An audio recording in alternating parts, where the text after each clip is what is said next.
Hai, bersama dengan saya Gina. Welcome to Gina Deborah Podcast. Saya akan coba berbagi tentang bagaimana kita kembali ke hal-hal yang simpel dalam hidup kita. Satu hal yang saya pelajari belum lama ini, kata kasihan tidak akan pernah bisa mengubah keadaan atau mengubah seseorang. Tetapi belas kasihan yang timbul dari dasar hati akan menggerakkan seseorang untuk tidak tahan, untuk tidak melakukan sesuatu. Saya akan coba ceritakan kisah yang belum lama ini saya alami. Ada seorang anak yang sekitar tahun 2024 datang di tempat kami di Surabaya. Dia berniat untuk melanjutkan sekolah ke sekolah lebih lagi dan meminta saya dan suami untuk menjadi sponsor. Tetapi yang terjadi, anak ini akhirnya memutuskan sendiri bahwa dia mau belajar untuk melayani Tuhan bersama dengan kami di dalam misi. Jadi dia memutuskan untuk tetap menjalani sekolah kehidupan, yaitu hidup bersama dengan kami di rumah. Saya rasa Tuhan memang mengutus anak ini untuk ada melengkapi pelayanan kami dan juga menjadi bukan hanya sekedar anak yang datang, tetapi dia juga terlibat, kami menjadi satu keluarga yang hidup bersama. Namanya Florencia, biasa kami panggil Olen. Ketika dia selesai bermain dengan Zack dan Jet, saya memperhatikan anak ini akan melakukan kreativitas atau apapun itu untuk pelayanan di anak sekolah minggu kami.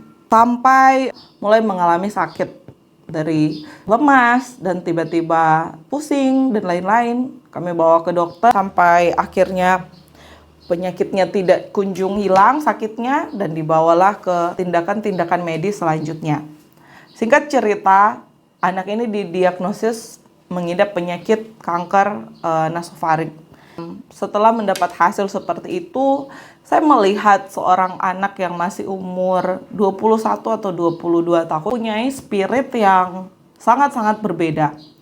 Dia merespon diagnosis dokter itu dengan sangat tenang, kuat mentalnya. Dia berkata Tuhan Yesus baik, titik, itu saja. Dan dia menjalani proses demi proses.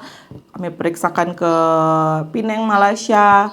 Dia harus ke rumah sakit hampir 2 minggu sekali. Dan banyak sekali orang-orang juga yang membantu. Tetapi beberapa waktu dia selesai menjalani kemo sampai selesai, ternyata anak ini harus pulang bersama keluarganya yang berada di Manado. Setelah beberapa lama, saya dan suami punya tekad untuk bagaimana sih anak ini bisa sembuh. Jadi buatkan dia paspor, buatkan dia bagaimana caranya untuk memikirkan anak ini diobati dan lain-lain sampai selesai kemo. Dan puji Tuhannya waktu itu ada seorang ibu yang bernama Bu Risma yang membantu kerja keras untuk anak ini bisa mendapatkan BPJS, untuk anak ini bisa segera mendapatkan penanganan dokter. Ada anak-anak di rumah kami yang membantu.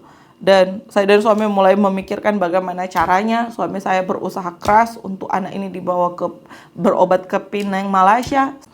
Sekalipun saat itu tidak ada uang, tetapi kami melihat Tuhan menolong, Tuhan mengirimkan berkat lewat orang-orang yang tidak terduga. Dan itu dimulai dari pertanyaan yang muncul di pikiran bahwa apa yang harus saya lakukan? Apa yang ada di tangan saya? Saya mungkin hanya punya tangan, saya punya mulut menyuarakan bahwa ada seorang anak yang butuh kita bantu. Dan akhirnya dia bisa ini. Dan yang kedua, ketika kita sudah do something, melakukan sesuatu di tangan kita, apa yang ada di tangan kita atau apa yang ada yang bisa kita usahakan untuk kita lakukan. Yang kedua, ketika kita melakukan kebaikan, pelajaran yang saya dapat adalah saya juga percaya keluarganya yang Olen pulang kembali, mereka sudah melakukan yang terbaik. Belum lama ini dia meninggal dunia, pemakamannya saya datang dan di sana saya mendapatkan pelajaran hidup. Banyak sekali orang yang akan bersimpati dan berkata, wah kasihan dia masih muda, kasihan dia masih umur segitu, kasihan dia cewek cantik, kasihan dia belum menikah, kasihan dia punya talenta dan lain sebagainya. Terlalu banyak kata kasihan yang saya dengar. Tuhan ajari ke saya bahwa Sebenarnya kata kasihan tidak akan pernah bisa mengubah apapun. Orang hanya akan bersimpati dan berkata, aduh kasihan. Poinnya adalah, back to simple things, kembalilah ke hal-hal yang sederhana. Kalau kita merasa kasihan dengan orang, ayo lakukan sesuatu. Belas kasihan itulah yang muncul dari dalam, dan itu akan menggerakkan kita untuk melakukan sesuatu, untuk hidup seseorang, atau orang yang sedang kita katakan, aku kasihan kepadamu. Mulailah memikirkan apa ya yang bisa saya bantu. Dan itu dimulai bukan apa yang dimiliki orang lain, tetapi apa yang kita miliki saat itu. Apa yang ada di tangan kita saat itu. Tahukah saudara bahwa ternyata kita itu hidup di dunia, Tuhan tugaskan kita ada di dunia ini bukan hanya sekedar hidup, tetapi hidup dan menjadi berkat. Yang kedua yang perlu kita lakukan adalah kita lupakan kebaikan kita. Mungkin orang akan melupakan juga kebaikan kita.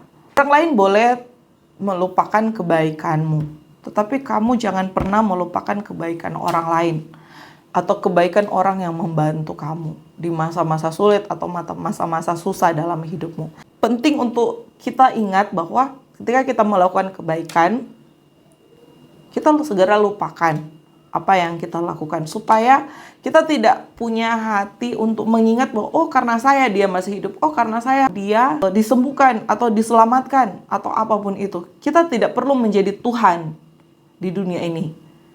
Kita perlu menjadi alat di tangan Tuhan.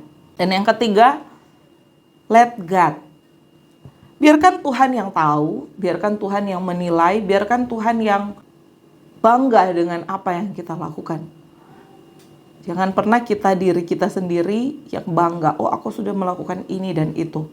Dan poinnya kita bukan melakukan itu untuk orang itu dan untuk dilihat atau untuk apapun, tapi poinnya untuk Tuhan.